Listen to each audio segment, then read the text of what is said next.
हर हर महादेव। जय भोलेनाथ। दोस्तों, जब आप पर भोलेनाथ की कृपा होगी तो अपने आप ही आपका मन भक्ति की तरफ चल देगा।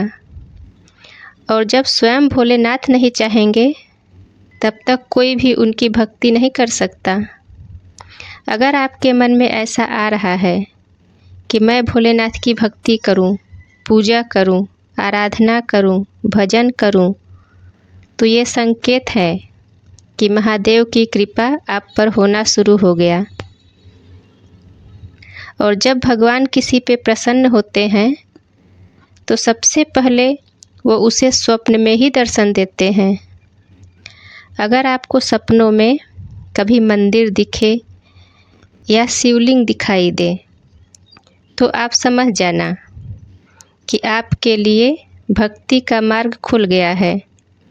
आपको प्रभु के पास जाने के लिए रास्ता मिल गया है।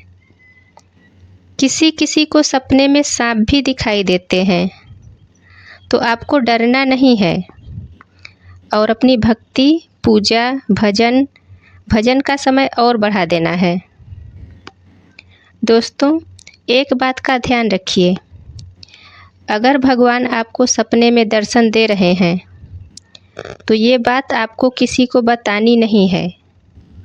ये बातें सिर्फ भक्त और भगवान के बीच ही रहनी चाहिए, क्योंकि जब आप भक्ति में उतरेंगे तो ये शुरुआत के अनुभव हैं।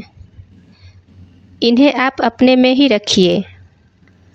जैसे जैसे आपकी भक्ति भाव भजन बढ़ता जाएगा, आपका अनुभव भी बढ़ता जाएगा।